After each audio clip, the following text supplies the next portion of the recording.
Kia ora koutou. Ko Stu Farrant, tōku ingoa. As Brendan said, I'm the current chair of the Sustainability Society. I'm also an ecological engineer and am the water sensitive design practice lead for Morpham Environmental. So work in the sort of the sustainability space related to water on many weird and wonderful projects across the motu. And so Brendan reached out to us just to see whether could get a bit of an insight into what the sort of technical interest groups are up to. And so those of you who were at the last session, we heard from a couple of them. Tonight we've got 3 more great speakers. And so I'll just introduce each of those before they speak, but just as a bit of a sneak peek, we've got transport, we've got coastal, and we've also got the Climate Action Group from Engineering New Zealand. And so as Brendan said, they'll each just give a bit of an update on what's going on with those I guess professional interest groups, and also a little bit around just the industry and what that sort of means. It's a time that there's a whole heap of change and there's a whole heap of issues that we're all dealing with. So it's really important, all of the work that we do. And it's really important to understand all of the work that each of us are doing, and try not to stay in the silos that we so often get stuck in. So without further ado, the first speaker is Bridget Doran. And for those of you who do not know, she works for herself, and she is a transport engineer and researcher who works on a broad range of transportation engineering, policy planning and research projects with a focus on promoting safe, inclusive and sustainable investment. So this is all really important stuff at this very moment. So I'm looking forward to hearing what Bridget's got to say. She's an advocate for systemic change in the ways we deliver infrastructure that support genuinely sustainable communities. She spends her spare time enjoying music, cooking, friends and family, and ranting on the internet. There's nothing better than ranting on the internet to dig out the issues. So thanks, Sarah. Thanks, Bridget. Kia ora tātou, ko iri hai toku iwi no kirikiri rā ahau, ko Doran toku whānau, ko Bridget Doran toku ingoa. Thank you for inviting me. I am here in Hamilton, as I just said, and yeah, I'm just going to give you some background into the transportation group, special interest group of Engineering New Zealand. And I'm just trying to share my screen, but it's not playing very nicely. Maybe I won't bother. That's all right. I had some slides that aren't really necessary. So the transportation group is the largest technical interest group of Engineering New Zealand. We have over 1,000 members, and I estimate that about half of them are engineers and half are a mixture of planners, geographers and other people interested in transport. You don't need to be an engineer to join us. And so how we work, we have branches around the country, we run events locally, we have a national conference every year, we have an industry a newsletter, a quarterly newsletter that's like a 50-page publication that goes out once a quarter. And I would say I'd summarize our group as you know, transportation engineering, contemporary transportation engineering practice is almost inherently progressive in its nature. We have done surveys of our membership, which show that 80 to 90% of them will support any kind of climate related question that you ask, however it is framed. And the reason for that is that efficient and effective investment in transport is also environmentally sustainable investment. And the reason for that is that the most efficient ways to move people around urban places and the safest ways to move them between urban places are efficient transport modes, walking, cycling, and public transport. So within that, though, we have a lot of constraints, obviously, in terms of what else we have to consider. It's the least well-defined, or least tightly defined specialism of civil engineering from my experience as a trained civil engineer, and sometimes I explain it to students when I do guest lectures about the profession. When I did civil engineering, we spent a lot of time drawing two-dimensional diagrams of a line with a triangle underneath it and arrows on top to describe the loads on that beam that we were designing. And when you set out to define your problem in structural design, you draw a cloud around this two-dimensional beam, and that says we're not going to consider anything outside of this particular element of the building that we're designing. And that makes a lot of sense when you want a building to stay up. But when you're given a street or an intersection or a bit of urban development to design, it doesn't make so much sense to draw a cloud around that and think about it in isolation from the communities and the environment that is around it, because in transport, decisions directly affect transport and land use and people's lives outside of that cloud. Nevertheless, transport engineering through the 50s, 60s, 70s, 80s, and today still has a tendency to treat the design of transport as a two-dimensional object that is not influenced by or influences things outside of it. So we still have traffic models, for example, that we would say tell a lot of lies actually about how much traffic can be how much traffic congestion can be eased by adding a new traffic lane, for example, because it only considers that bit and doesn't consider the human factor of if there's suddenly more capacity on a street, someone will choose to drive who didn't before, or they'll choose to make that trip in the peak hour when they didn't before, or they'll drive more often, or they'll live further away from their workplace. And this dynamic interaction of culture, society, and transport planning means that we can't satisfy people's wants to travel in that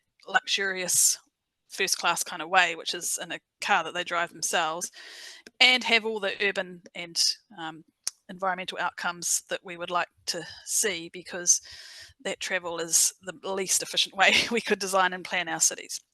So transport professionals spend a lot of time explaining that, explaining kind of the 101 of what's the most efficient way to move people around, what are the good outcomes that we get from that. And so right now in the transport profession is probably, I would say, the darkest of days in my career, and I've been working in Hamilton for over 20 years now. It's dark because there's a real disconnect between the policy outcomes that the government is seeking and the investment that it's making to try and achieve those. So we can debate the objectives of government, what it's trying to do, but ultimately what we can challenge them on is the methods they're trying to use to deliver on those outcomes. So at the moment, for example, in transport, the main policy document that guides investment is the government policy statement on land transport, and many of you will know that. And its stated objectives are to promote economic productivity, road safety, promoting freight connections, and this nebulous objective called value for money. Within that, though, it doesn't actually invest in those things. So the government policy statement on land transport sets those objectives, but it also lists the projects that the government is going to subsidise through the National Land Transport Fund, which comes from essentially the general consolidated tax take and road user charges and petrol taxes. So this government, for example, is investing a lot of its $30 billion over the next sort of 10 years, I think, in roads of national significance, which most of the transport profession think is not the highest priority to achieve any of its own stated outcomes, let alone other outcomes that we usually look to seek from investment in transport, such as clean air and promoting healthy travel and promoting access within communities. Most of the international,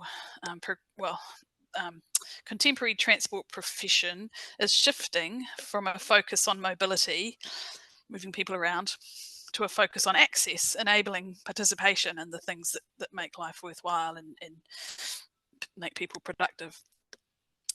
So it's difficult then to reconcile the government stated policy with its investment that it's making. And not only that, it means that because there's so much investment in these roads of national significance, there is less investment in other things. And as an example of that, you know, it's very political, and the government doesn't tell you what it's not funding or what it's stopping funding to enable these big roads. And one of the implications is in the Coromandel Peninsula, for example, they applied for $800 million from the National Land Transport Fund to support strengthening its rural road network to withstand storms, essentially. So the increased frequency of storms, which we know is happening because of climate change. We've seen that in the Coromandel. Nobody, unless you've been under a rock, thinks the Coromandel's been unaffected by storms in the last couple of years. So they wanted to strengthen their road network and have it more resilient around the whole thing, local roads and state highways. And so they applied for subsidy from the National Land Transport Fund to do that. And it was just announced last week, the whole fund, and they got zero investment from the government to do any of that work. So while there is investment in these big roads, it means there's less than, there's nothing. And the implication of that is that the local councils are often pulling their local share from what they were going to invest in that, because they're not getting a big subsidy from NZTA anymore.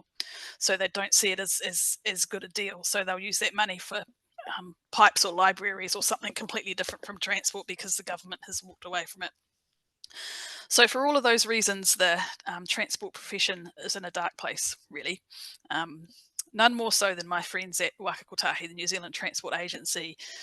There's some very disappointing restructuring decisions and directives actually going on about raising speed limits, pulling out raised pedestrian crossings, and doing things that actually conflict with a lot of our members' ethics. So we're having conversations at the moment. So that brings me to what we're doing about this stuff as a group.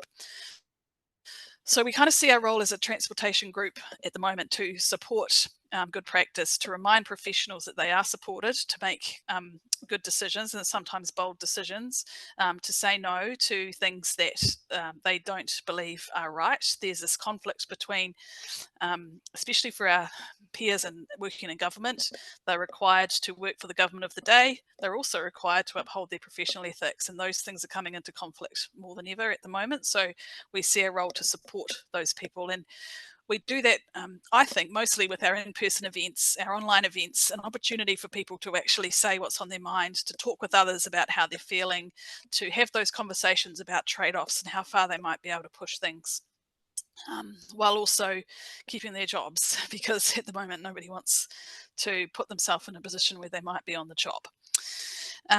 So yeah, we have in-person events, and as a national committee of the transport group, we feel it's more important than ever to promote those things, to promote professional development that's free or pretty cheap for our members to come along to. We work quite a lot with other organisations, local Engineering New Zealand branches.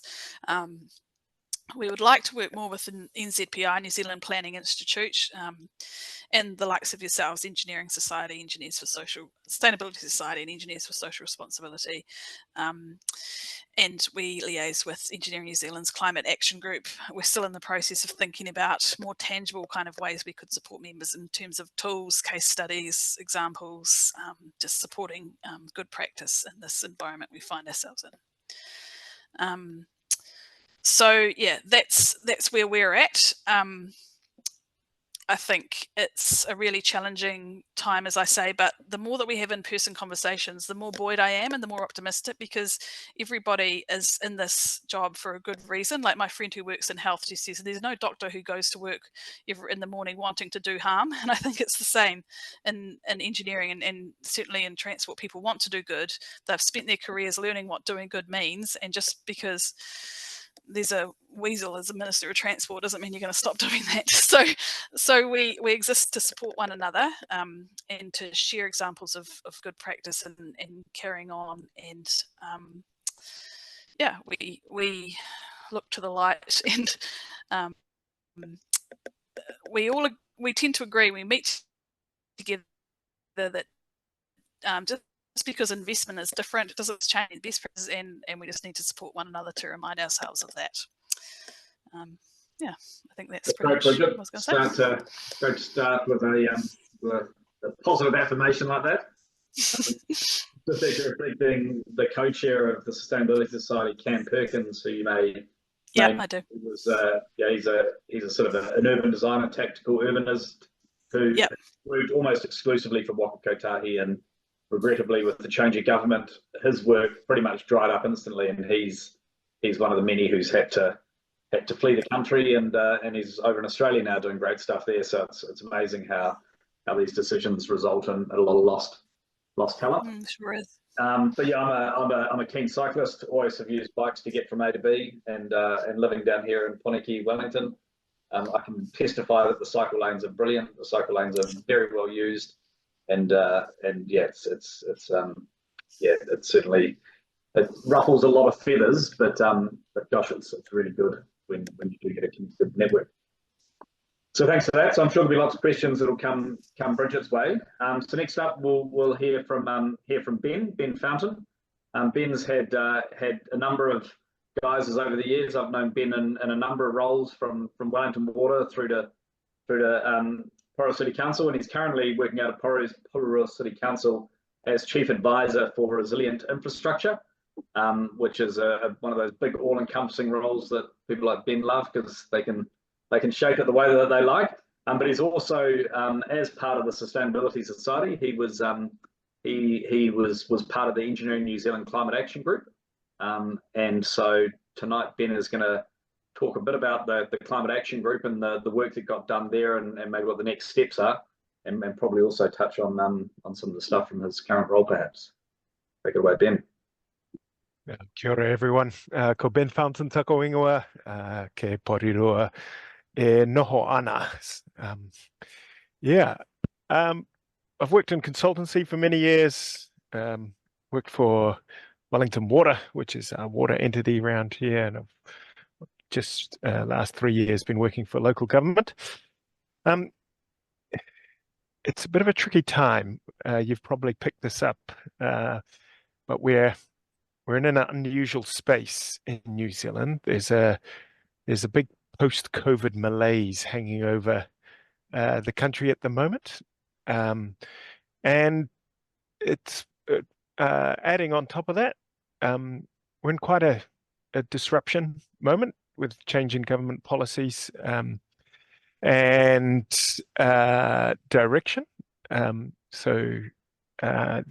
It's a difficult time to motivate people outside of BAU.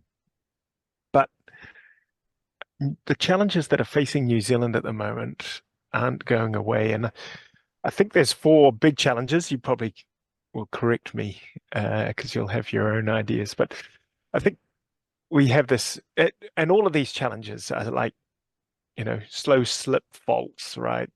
That they've been going on for a long time. They've had decades building up to where we're at, and probably decades in terms of solution. But housing is certainly a big issue for us in New Zealand. The environmental impact that New Zealand has had for at least 150 years. When I take core samples out of the Maharangi Harbour, there's about 2 meters of sediment that happened during the construction of Auckland, which was over a couple of decades of forestry.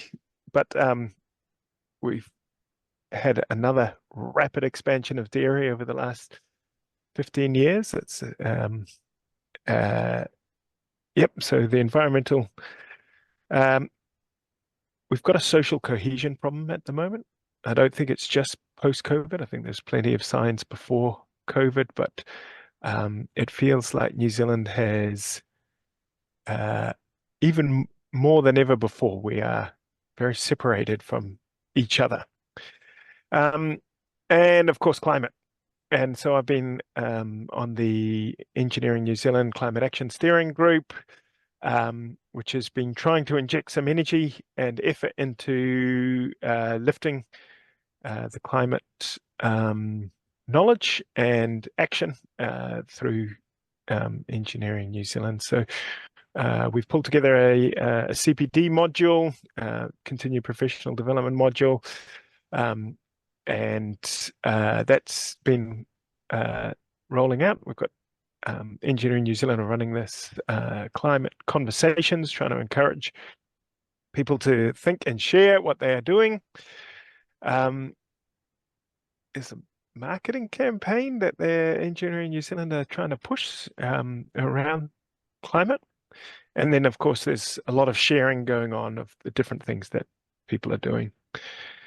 You probably noticed I didn't mention a cost of living crisis in the list of crises that I had, and that's because I don't think we have one in New Zealand. I think that we just have very poor distribution of or use of what we do with all the money we've got. As an example,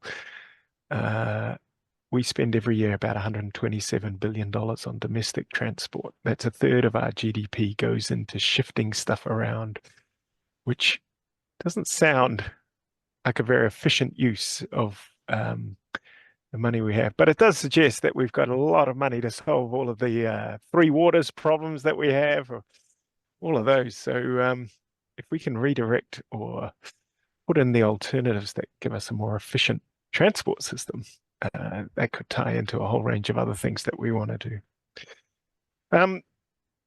The government's second emissions reduction plan came out just recently, last month, and there was a bit of focus on forestry, and it sort of came out at an interesting time when we're talking about using a lot of offset to meet our climate targets, but forestry at the same time, particularly post-Gabrielle, it's got a bit of a bad name, recognizing that Pinus radiata may not be the greatest thing in the world. But yeah, it's going to be interesting to see how we resolve that, and what we do with our highly erodible soils and what we do in the forestry space. And then the other areas that a focus on technology we don't have yet. And we are increasingly pushing ourselves into a corner where technology may be the only way out of it. It's quite interesting time for the developed world at the moment. There's a big reindustrialization going on. Certainly US is leading that charge in many ways in terms of addressing our future energy needs. There is a recognition that fossil fuels, for reasons completely different from climate, are not going to sustain us. And so there is a push, and China is certainly leading the way at the moment in terms of renewables and the technology to support renewable shift in energy production. But the US, particularly over the last 4 years, has had a real big push into reindustrializing around solar panels and superconductors and microchips and all of that kind of jazz. And Australia's really been picking that up. Every week I see different energy being put into manufacturing, and I haven't seen that pick up in New Zealand yet. And there are many reasons why it'll be important for New Zealand to get on board with that. But how we do it, of course, is going to be a real challenge. So, and that is in part increasing our resilience and reducing our reliance on importing everything that we want, but also creating solutions that are right for us and supporting jobs in the economy here in New Zealand. I just want to finish by saying that the climate change profession in New Zealand is at a very low state of maturity at the moment. It's largely being run by professionals, which is fine, but makes it really hard for people whose specialist area is climate to influence all of those areas, like engineering, for example, that needs to adopt the mindsets and techniques and practices and accounting and focus that we need to turn the ship around. So there's plenty of challenges for us, and it will be decades as we lift our maturity and energy in this area. Very good. That's probably me. Thanks, Ben. That's a similar theme of challenges, and I'm sure there's going to be lots of questions for Ben. And then at the other end of the spectrum, well, not the other end of the spectrum, but at the receiving end of a lot of these challenges, we've got Sam. So Sam's a technical principal in coastal adaptation at WSP. So obviously the coastline is where we're seeing a lot of these impacts of climate change and sea level rise. So Sam's a coastal geomorphologist with a particular interest in both beach and estuarine geomorphology and the processes that underpin them.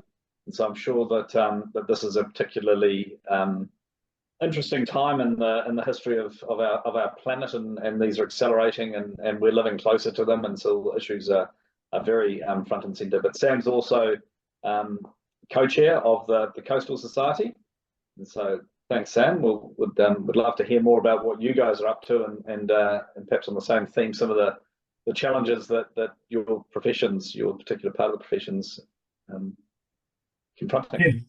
Yeah, sure. Thanks, Stu. Evening, everyone. Yeah, as Stu said, my name's Sam Morgan. I'm co-chair of the Coastal Society. I'm based in Gisborne. So been through some of the storms that have been mentioned by Bridget and Ben. So just a bit about the Coastal Society itself. We're about sort of 500-600 strong, fluctuates a little bit. But we're a group that contains engineers, scientists, planners, and when I say scientists, we've got ecologists, we've got geomorphologists, we've got numerical modelers that, try and put everything into a little computer program. Yeah, we sort of, the whole intent is to collaborate and work together on these sorts of issues, and it's just right, I guess the climate change and the challenges that we're facing on the coast have been at the forefront of what the society's members are trying to address for a long time now, probably since its inception, really. One thing about the coast is that everyone's got an opinion on what's going on and what to do about it. So it's really why you need that collaborative approach. I guess as far as where we're at as in the industry, so to speak, is the latest buzzword is adaptation. And I'm sure you've all heard the adaptation plan's been tossed around and discussed in the media. So the adaptation space has been heavily discussed at conferences more and more. And I guess we're waiting for a little bit more central government guidance on where it's going and how we're actually going to move forward with that stuff. Some of the prior management plans that were essentially early iterations of the adaptation space, they had trouble actually being enacted. There's a case from Wainui Beach, where I am in Gisborne, where they had the Wainui Beach erosion management strategy in place for a number of years, and they tried to enact it, but when they came to get some of the resource consents, the planning framework, the old district plans, regional plans, and the New Zealand Coastal Policy Statement actually override any of the adaptation plans. So that's sort of, those issues sort of stem just not from trying to get something like a seawall on the ground, but also when we start talking and thinking about things like managed retreat from the coast, that's it's going to need a lot of direction from the central government as to who pays and when to do it. And I guess I'm also a bit of an advocate for standardizing some of the procedures and methods by which we're looking at some of these issues and how we approach them so that it happens in an equitable way. I'll come to a little bit more in particular. I guess as far as the society goes, ourselves, we're one of the main ways we've been sort of, active in this sort of space is with we do a special publication every 2 years roughly, and the current one that will come out later this year is on coastal transformation, so talking about some of, I guess, employing some of the adaptation strategies on the ground and how that's working out. So things like blue carbon, where community well-being, just some of the lessons learned through the application of some of the management and adaptation strategies have been put forward. Similarly, the coastal publication that we had out a couple of years ago, that was specifically focused on the coastal adaptation theme, and explored a range of topics and ideas and the concepts around that and how to sort of start enacting it on the ground. And prior to that, we sort of gave some guidance around what our coastline will look like with challenges with sea level rise and climate change moving forward. And that was, everything from beaches to estuaries, dunes, harbours, the sort of gambit, and what sort of things we can expect in the future. And I guess also trying to set that scene that, as Ben mentioned before, there's changes on the coast, and there's constantly been changes on the coast. It's not just because there's a change doesn't necessarily mean it's a bad thing. And really what we're trying to achieve through adaptation planning and management of our coast is how we're interacting with our coastlines, and our management strategy is able to change and evolve with those changes in the coast. So anyway, knows a little bit about the coast. We know sea level rise has come and gone over the years, over the thousands, millennia. So the coast has always been there. So we're really just trying to work within, I guess, that with what the coast wants to do and how it wants to react itself in a lot of ways. So as far as where we're sort of heading as a society, similar thing to what Ben mentioned before. We're relatively young as an industry, and we're still sort of trying to, I guess, establish what it is that we're doing and when we need to do it in a quite structured sort of manner. So I think we're undertaking, as a society, a bit of a rejig of our structure and thinking about what it is that we want to be achieving. So we're looking to, I guess, be more active and submit on policy or legislation that's coming from central government. Things like the managed retreat policy and thought pieces that have been put out recently. So trying to get ourselves organised to be able to facilitate that sort of interaction in a much more meaningful way. And then I think we want to sort of start moving towards having some standardised guidance around practices and establishing what is best practice, having some guidance around what the different approaches to manage our coastlines are. What is soft engineering, what is a hybrid solution, what is hard engineering, where each is applicable, and what the pros and cons of different approaches are. Standardised procedures to undertaking site-specific coastal hazard assessments, because that really sits at the heart of what we're trying to achieve. A lot of the times on the coast, understanding how far it might erode, or how deep underwater a certain area might be in the future. So having a standardised approach to that sort of those sorts of investigations. I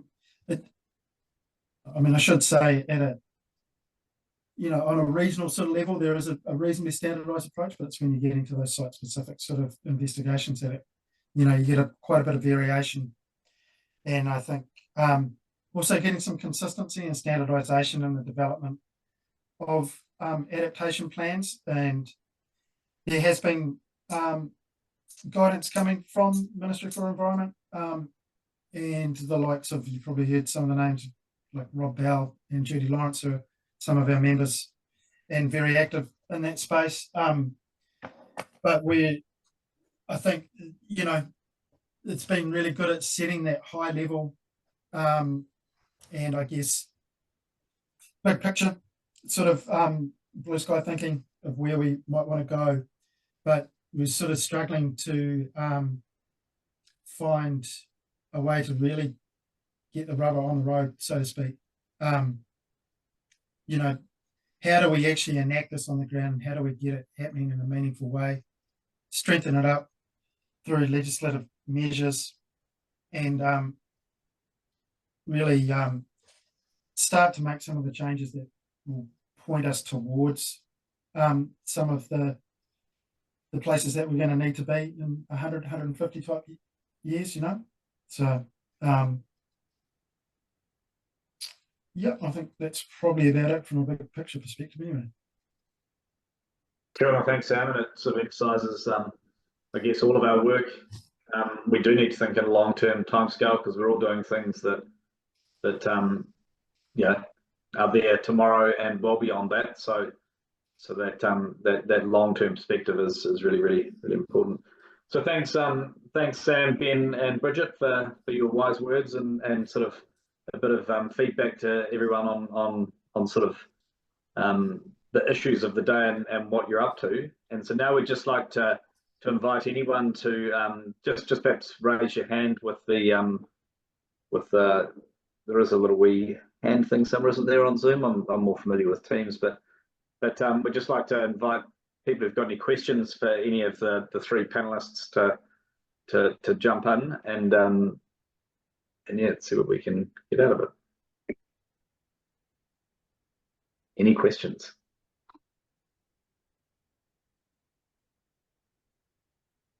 You've answered everything. Brilliant. Sorted.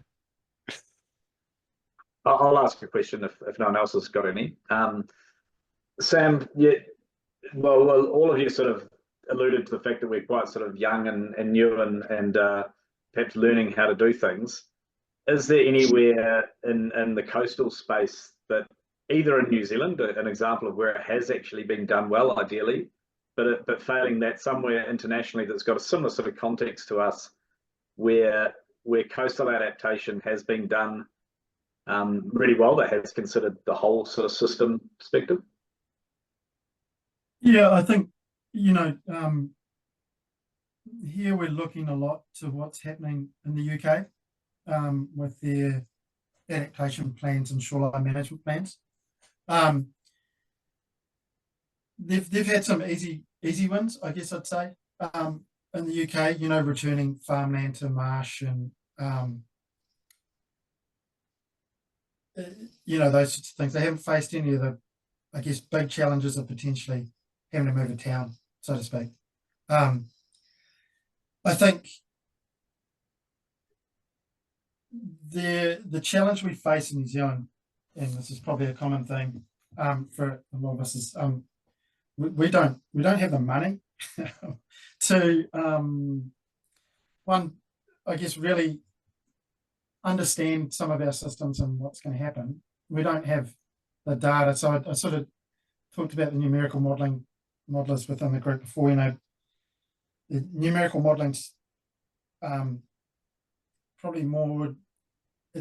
There's heavy use of numerical modelling overseas, but we don't have we don't have deployed wave buoys around the country like they do in the UK. We don't have the level of shoreline monitoring in a lot of areas that would be required to start informing really those models in a quality, to get some quality outputs. But I think there's some fundamentals that we can sort of do well and do better. And I think I touched on some of this when we spoke earlier, Stu, learning from what's happening in some of the stormwater space and being able to, I guess, put some assigned value to some of those more intangible sorts of aspects of the coast which we enjoy. There's a saying it's spread around, seawalls are there to protect the land, not to protect the beach. And that's something that when people go to the beach, they really do enjoy, is that sandy interaction and walking along a beach, and that's often how we enjoy it. Some of us get in the water, but yeah. So being able to give some value to something like the aesthetics or the the usability of a beach, and being able to put that into some sort of cost benefit analysis to be able to give it a fair weighting, instead of just that monetary value of what a property or a car park or a public toilet might be, versus to get that, so that it's weighted more fairly. I also think we need to, get back to some fundamentals around. When I worked for Auckland Council, there was, we were still just getting a handle on what seawall structures we had around the coast. So, we're still, a lot of councils don't even know what assets they've got and what those assets are supposed to be protecting. So, I think just coming back to some of that core asset management side of things as well, as a starting place to start then being able to build and, I guess, move towards what we need to do in the future. Cool. Hey, thanks for that, Sam. I noticed Jeff had his hand up before you, Brandon, so we'll go to Jeff first. You're just on mute. Sorry, Jeff. It's one for Sam and the others, if you know. And are any of you able to put me in contact with some expert modelers on Antarctica? I've been playing around with a model of modeling Antarctica as a cap or a dome, 3 kilometers high, of ice at the center, running up to sea level at the average radius of Antarctica, and trying to model it as if it will just slump, as ice just left to slump. And I'm getting an 8-meter sea level rise by 2100 with just that. That's not melting, that's just slumping. Is there any expert that I could go to that you can put me in contact with that's looking at Antarctica from that aspect? I think Richard Levy at GNS is probably a good player, good lad to start with. Yeah, he did a lot of that New Zealand sea level rise website recently that came out. Well, there's a couple few years ago now. And I know he's done a bit of work down in Antarctica. So yeah. Great. And we had a few years ago, we had a water expert from Watercare in Auckland talking about the project of Auckland sewage system is all gravity fed, with the pumping stations that are 1 meter above high tide around Auckland. So there seems to be a major expenditure of lifting up all those pumping stations. I wonder if you know anything about that and what progress has been made. I know it's an issue in Auckland. I don't know about that specifically, but it's, that interface between not just for wastewater lines, but Stu, you're probably aware of some of this, the challenges we face with stormwater and getting stormwater out with sea level rise and impoundment of floodwaters, you know, over the high tide periods is going to be increasingly important, and having, I guess, more storage in behind there is going to be one of the solutions for that. But again, it's a tricky thing to model, that interface between the freshwater and the saltwater sort of interaction. I know Auckland Council is starting to put out more tide gauges at some of those sort of river mouths to be able to better correlate some of their models. But I haven't kept up with where that work is at specifically. Yes, some pretty big issues there. Brenda. I think I'll probably put a little question to all the speakers. One of the common themes that sort of shone through was everyone was quite keen to invest in the technical groups outlining what is good practice in their professions in relation to climate strategy or that kind of thing. And yeah, it seems like there's plenty of scope to do that. And I mean, the government sort of has the buzzword of supporting it, industry-led initiatives, which kind of, I think, is code for they don't want to spend any money, so they just let the market do it. But it possibly creates an opportunity for technical groups like us to show industry leadership by saying this is the way things should be done, or this is best practice, and let that filter through to the professions, perhaps supported by insurance companies saying, yes, please, that's the way you want it done. Can you, perhaps the three panelists chip in to say what some of the barriers are to you developing those procedures, or or what might help you take the next steps to taking that kind of leadership and documenting it?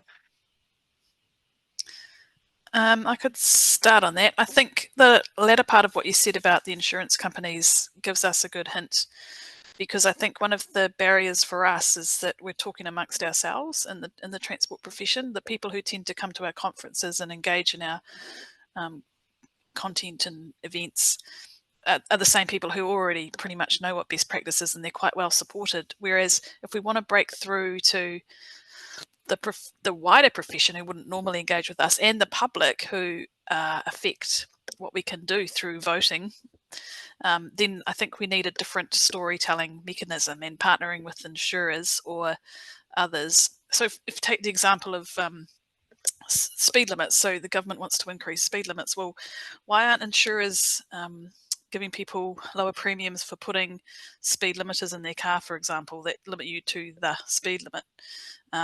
That I could see a lot of potential for that kind of conversation, because the ways that we're doing it at the moment, I feel, especially these days with social media, we don't even realize how much of a bubble we're in. And so I think we need to get a bit more creative and go outside of our comfort zone to invite those conversations and stories with people we wouldn't usually be talking with. I'll chip in with a couple of things. Bridget identified a really important one. Everything's connected. When I went to the Coastal Conference a few years back, discovered that one of the biggest impacts that New Zealand has had to worsen climate change actually happened about 150 years ago, when all the sea sponges, which are fantastic at removing carbon dioxide from the ocean around New Zealand, we wiped out a huge number of them with the amount of sedimentation that we put into streams and around our coast. So the interconnectivity of everything, and how we need a cross-sector approach, and how we struggle in New Zealand to even coordinate within our sector. So cross-sector approaches are really challenging. And the second one is we don't have an overarching strategy around how we're going to tackle these things. Like, we can't even agree on an overarching strategy around energy and our energy systems in New Zealand. So we are desperate for a long-term, sustained cross-party agreements, for overarching approaches to some of the challenges that we're facing. Anything to add on that, Sam? I mean, I guess that's one of the things that we're trying to look at and prioritise where to put that space. Money is going to be an issue because, you know, as a society, we're volunteer based, so we've all got day jobs, and a lot of us have got some, you know, fantastic ideas about what could happen, what we could do, but often falls away because, you know, we've got other commitments, you know. But I think, I'd like to think that we're trying to make a start in that space to getting some of the guidance and, you know, structure in place to start getting some of the consistency and understand what this practice is. As practitioners, you sort of know it, right? I mean, it's just writing it down. Cool. Just before we got a last question from Caron, and sorry about your pronunciation of your name.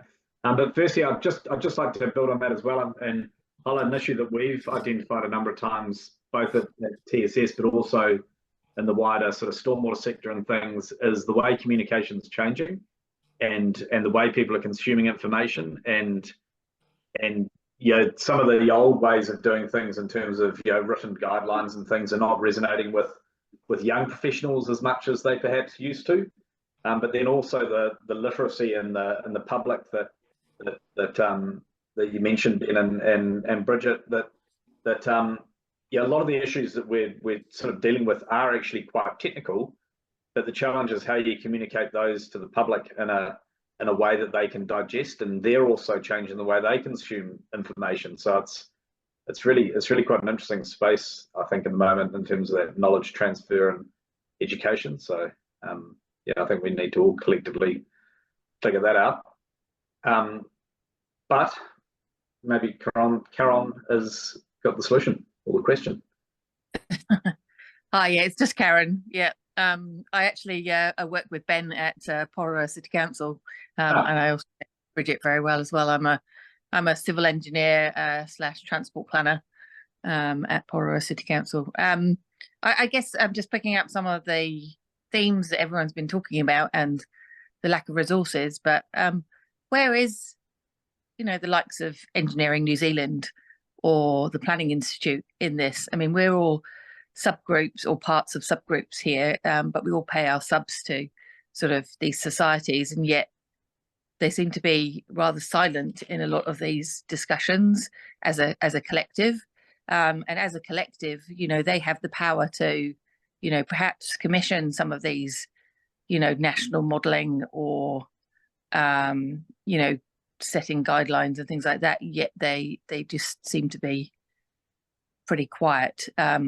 Austroads in Australia are active, but and we do contribute to that. But as a New Zealand part of it, we're pretty small in terms of our influence.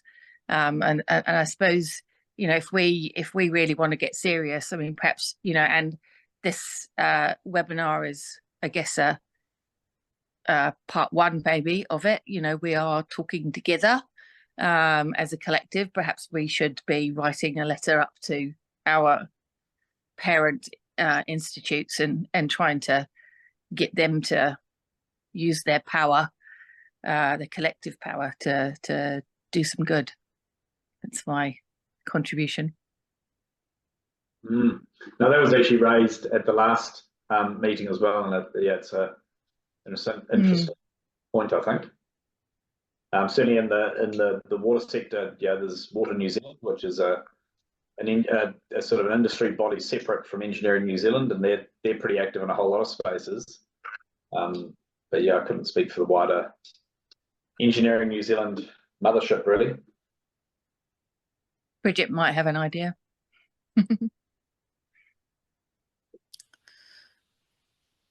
I think Engineering New Zealand would be pleased to know that the profession and its members would like them to do more advocacy with government. They do try their best, but equally, if we have ideas about how we think they should do that, I'm on the climate action steering group as well, and yeah, they're very keen for feedback and for us to speak with our members as well about their views on what's holding them back from doing more good more quickly.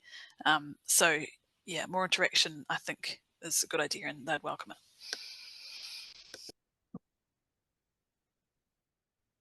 I see Hugh has got his hand up. Oh, and then we'll come to you, Norman, then that might be it. Hugh. Yeah, I also wonder whether there doesn't need to be a kind of a stronger statement from the engineering specialist groups about the issues it faces. I'm a modeller myself, a water modeller, but I don't think you need a great deal of fancy modelling to say that somewhere like Thames, for example, is in a fair bit of trouble. On a half-decent storm surge now, low parts of Thames are getting flooded, and we're staring down the barrel, according to the 2023 guideline, of somewhere over a metre of sea level rise by 2120. And the TCDC knows about this, of course, and they have done some calculations on a seawall and figure that they need 140 million, and there are 5,500 ratepayers to finance this thing. It kind of seems to me like it would be a time for some real bold statements about what the place is going to look like in 100 years' time. And I think you could say with a fair bit of confidence that quite a few places where we live now, we will not be living in 100 years' time. And I kind of feel that it's our profession that could be piping up. I don't think there's any shortage of knowledge about what those areas are. We know South Dunedin, we know Petone, Wellington, we know a lot of these areas around the coast and towns are going to have to change. Sam put his finger on it. What we haven't. No, we have collectively decided so far through our interaction that the people who will pay for that are the individuals who are going to be affected. We haven't worked out how to make a community solution to that challenge, or a national solution to that challenge. Which means we won't do anything, right? Until we work that out, we won't do anything. Yes, yeah. I think that's one of the big challenges, right? And we're sort of kicking the bucket down the road, or the can down the road to some degree with some of it, you know. And that's sort of where I was getting to with trying to get some of these adaptation strategies in place so things start happening now. And you're right here, like I don't think we necessarily need a lot of fancy models. We spend a lot of money on them sometimes, you know, for something that we know intrinsically to already be patu, you know. So I think, and there's a lot of uncertainty moving forward, and I sort of tried to make some of the points around monitoring and before as well. So, you know, we need to be starting to make changes and be aware of the changes that we're starting to perhaps see, and when to make more firm changes. But I think you're right here. You know, TCDC have been quite proactive in coming up with those shoreline management plans like they have, and they were sort of loosely based on what was happening in the UK. World Haskonians came over and did that. And government are aware of that stuff, but governments are also political beasts that then change every 3 or 6 years or something like that. And to throw, you know, millions, if not billions of dollars into retreat strategies in certain areas, it's not going to get you elected next time. Unfortunately. Yeah. Okay, well, I think that might wrap up the formalities this evening. So thanks everyone, and thanks Brendan for all your energy and efforts putting this together. And thanks everyone for your questions, and thanks to Bridget, Ben, and Sam for both your time and your expertise. And yeah, travel safe and have good evenings.